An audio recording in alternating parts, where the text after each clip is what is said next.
Curious Tech, and this is Hot Take. And we're going to jump right into the Krebs on security announcement on the Catastrophic Ubiquiti hack. Typically on this channel, we're not going to be chasing the biggest story of the day or the story of the week or looking for breaking news, but particularly because of the vendor that this is about, and really that vendor that this is about being Ubiquiti, and how many of IT professionals use Ubiquiti equipment for their home. For many aspiring IT professionals use Ubiquiti just because of the price point, the ease of use, and how it compares to professional equipment. Ubiquiti's devices are popular for audience such as Curious Tech. All right, as you can see, the title, Whistleblower, Ubiquiti Breach, Catastrophic.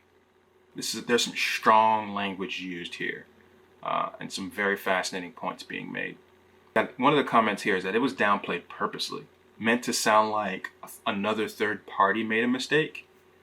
So that's pretty interesting. So they did a disclosure, and the claim here by their source is that Ubiquiti really didn't want to take onus on it and say, hey, it was our fault that caused it. It was some other third party vendor that we worked with. So this one's really bad. This is the cryptographic nightmare. Cryptographic signing keys, the ability to create single sign-on tokens that look authentic, the access to source code. So let's talk about why this is really nasty.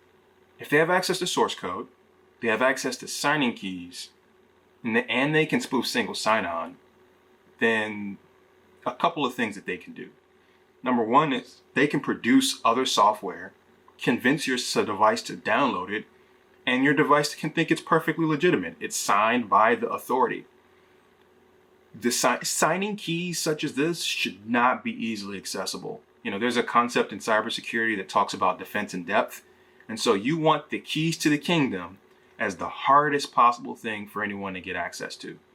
And so these types of things at best should be living somewhere in something that's called a hardware security module, should have additional controls on how you can actually see the private signing keys.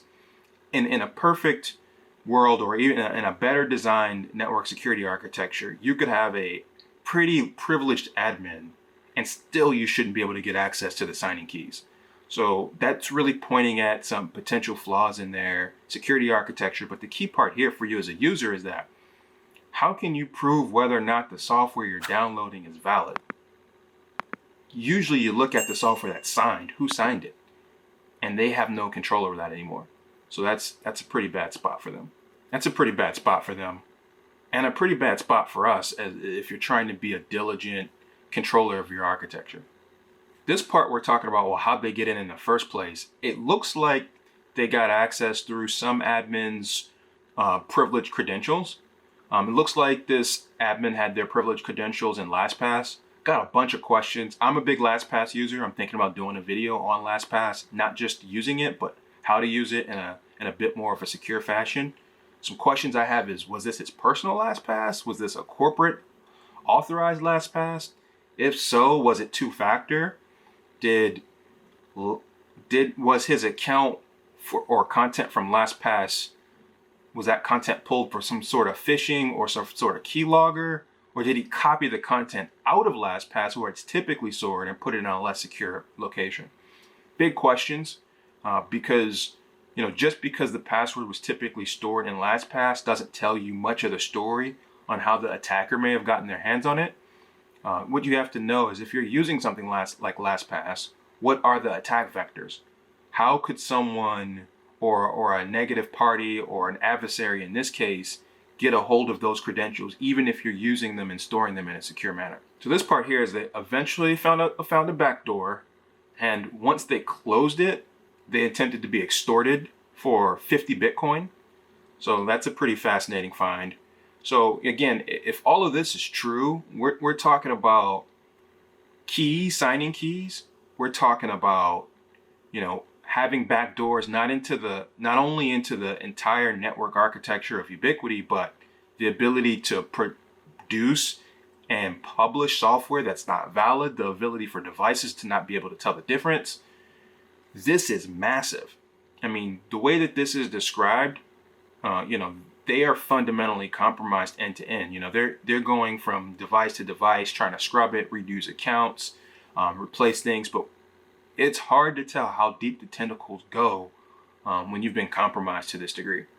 At the very end, Krebs gives some advice for end users. That's specifically us, users of Ubiquiti equipment. Change your password, reset your account, reset your profiles, temporarily turn off remote cloud login. So this is something that I'll talk about. And some of my friends are perfectly in the same camp with me. Some of them are not. And this is a conversations I've had with a lot of friends of mine. But I personally don't allow cloud login for any provider for this reason.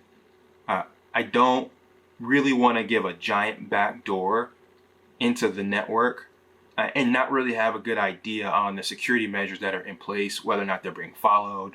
Will they be clear and honest with me if they aren't doing what they're supposed to be doing? The whole point of trying to somewhat secure your network isn't to have, a giant gaping hole in it. So one of the things that I do is I typically do VPNs. So I'll have my firewall do a VPN with devices that I trust, and from there allow those devices to talk to internal network communications. But I don't poke a hole in my firewall and allow remote services to connect in. In my previous video, you saw I had a Western Digital MyCloud Mirror. I don't allow the MyCloud Mirror to have access from the cloud. I've never have. I've only been able to access it through my home network with controls that I understand, that I put in place, that I can review.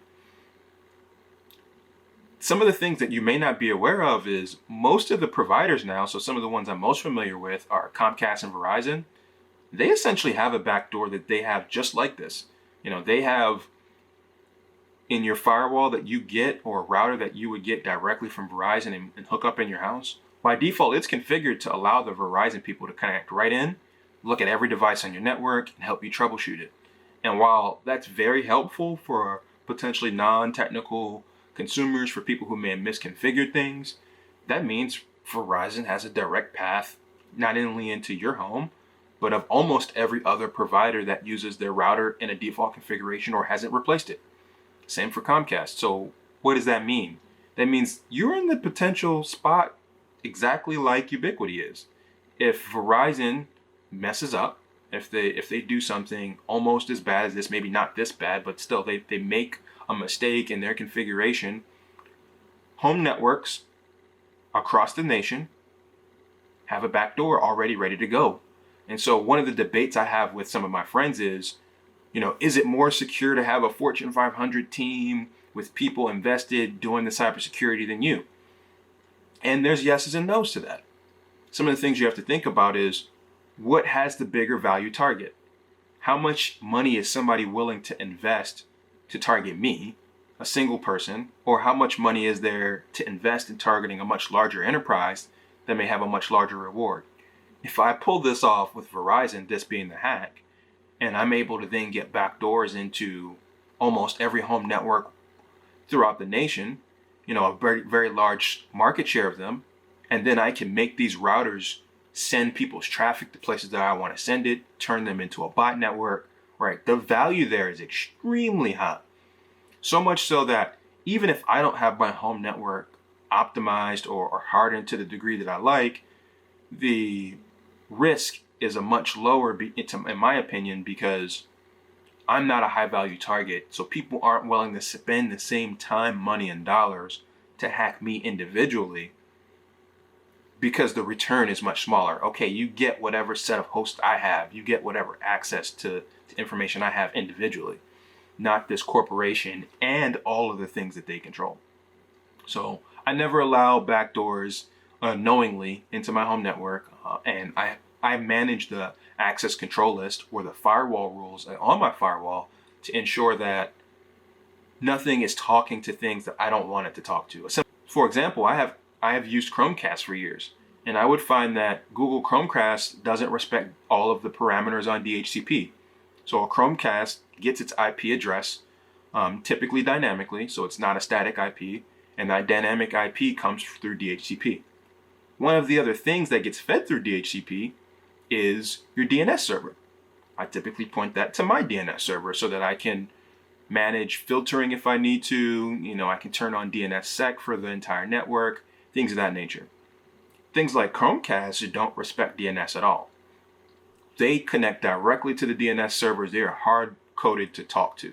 Something that I do is I capture and redirect all of those DNS requests to my server so that I can introspect them, manage where they're going, and turn on a slightly more secure DNSSEC if I'd like.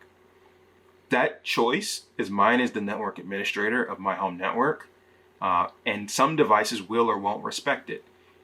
I have access control lists or firewall rules that prevent it from doing whatever it likes, and I can do that because I'm the administrator of the network.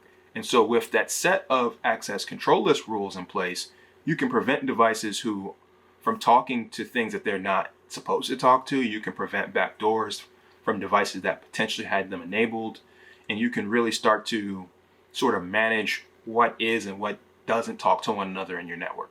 I'm pulling up one specific type of authentication token. This one's called a JSON web token. Well, while we dig into this one, I just want you to understand that the concepts here are similar for single sign-on tokens, Kerberos tokens, tokens of many varieties. The biggest thing you'll notice at the bottom part of this token is it's signed. It has a signature, and that signature is done by a private key. And that allows all of the other fields in this token to know that they came from the person who issued it. And it also means that if you try to edit the token, then you'll know that the values won't appropriately hash and they won't match the signature. So you can't modify the token. The only thing that makes this token secure is the fact that the private key used to sign the content of the tokens comes from who you think it comes from, and that private key, no one else has access to it. So when we talk about this hack being bad, it's because now hackers have access to those private keys and can generate tokens with content that includes whatever they want, and they could say it's valid from the issuer being Ubiquiti. So what you'll see is there are many different types of signing mechanisms. The first few in this list are essentially shared secret types. So each side knows what the secret password is, and they use that to decrypt and determine whether or not the signing mechanism is true. Shared secret isn't used very often in commercial products, so what's more likely to be used is a public and private key. If you stayed with me to this point and you enjoyed this content, please like it. Say something in the comments, let me know what else you're interested in. If you like this deep dive into the hack that just occurred recently, January, but specifically the extra information that came out about it on March 30th, please subscribe to the channel. We've got new content coming out every week.